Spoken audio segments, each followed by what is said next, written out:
अगर आपको हमारी वीडियो पसंद आए तो हमारे चैनल को लाइक करें, वीडियो को शेयर करें और हमारे चैनल को सब्सक्राइब करें ताकि हमें मोटिवेशन मिल सके और एक दफ़ा फिर कुरान को जलाया जाएगा, एक दफ़ा फिर वही वाक़या दोहराए जाने की पूरी तैयारी कर ली गई है और हुकूमत वही है, स्वीडन की हुकूमत है। इन्होंने अब फिर से स्वीडन में इराक की एम्बेसी के सामने कुरान को जलाना था और साथ इराक के झंडे को भी जलाना था। मैं सवाल मेरा ये है कि ये स्वीडन गवर्नमेंट को प्रॉब्लम क्या है? इससे जो कोई परमिशन मांगता है उसको परमिशन मिल जाती है, क्यों? और तो किसी चीज़ की परमिशन नहीं है।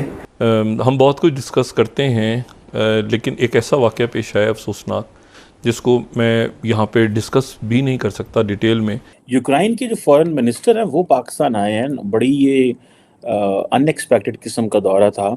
मैंने ख़ास तौर पे रिएक्शन देखा जो इंडिया की पब्लिक का है अक्रॉस द बोर्ड, वो इतनी शदीद मुज़म्मत मैंने शायद कभी। मैं अपनी पाकिस्तानी गवर्नमेंट से एक्सपेक्ट कर रहा था कि शायद इन्होंने इस्लाम का झंडा उठाया हुआ ना, पाकिस्तानी गवर्नमेंट ने, इन्होंने तो इस्लाम का किला है, हम इस्लाम के फ़ौजी हैं और पाकिस्तान वाहिद इस्लामी एटमी ताकत है, लेकिन जो हिम्मत है ना वो टकेगी नहीं है इनके अंदर। अभी खबरें आ रही हैं कि स्वीडन की एम्बेसी के ऊपर मोमिनों ने फिर से धावा बोल दिया और उसको आग लगा दिया। बात करेंगे पाकिस्तानी पासपोर्ट के हवाले से, जहां पर हम देख रहे हैं कि मुसलसल तनज़्ज़ुली का शिकार है पासपोर्ट। मुसलसल तीसरे साल दुनिया का चौथा बदतरीन पासपोर्ट करार। इंडिया ने 1950s के अंदर IITs का जाल बिछाया, आज वो सैकड़ों बिलियन डॉलर कमा रहे हैं।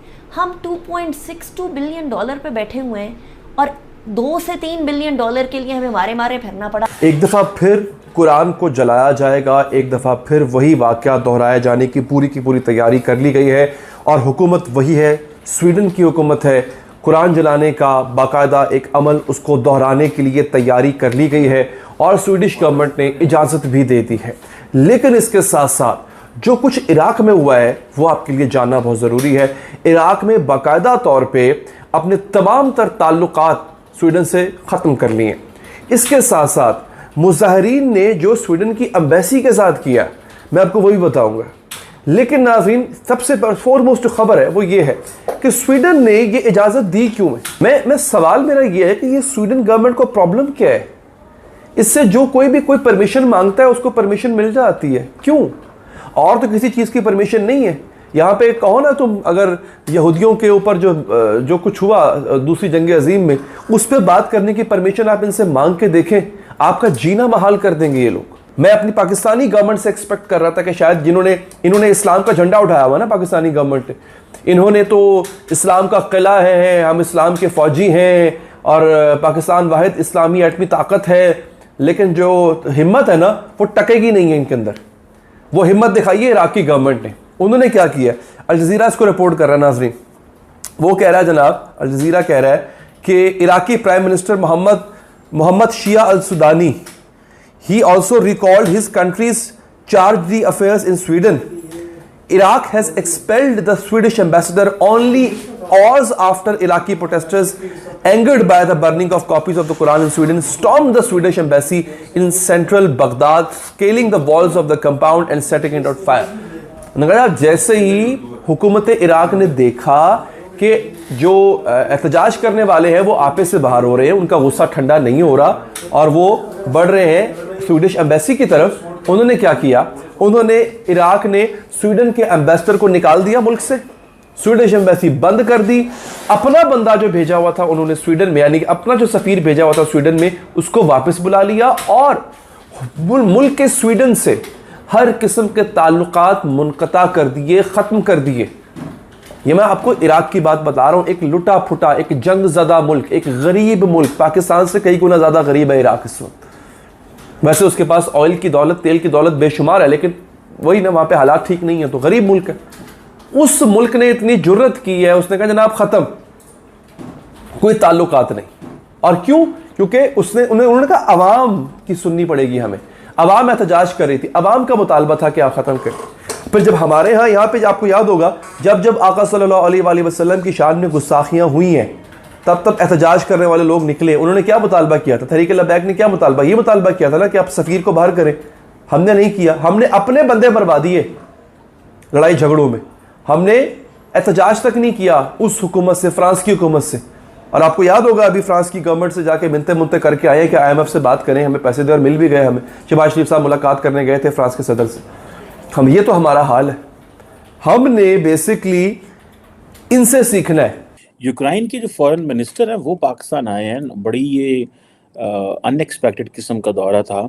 और वो बिलावल भुट्टो जरदारी जो थे उन्होंने वेलकम किया, और एक रशियन जर्नलिस्ट, बल्कि वो जो पाकिस्तान में थे, एक रशियन न्यूज़ एजेंसी के लिए काम करते थे, I think TASS news agency के लिए, उनको जैसे फॉरेन मिनिस्टर की प्रेस कॉन्फ्रेंस होने लगी थी तो उनको वहाँ से हटा दिया गया, बिकॉज ये that was I think the demand of the Ukrainian foreign minister and his delegation.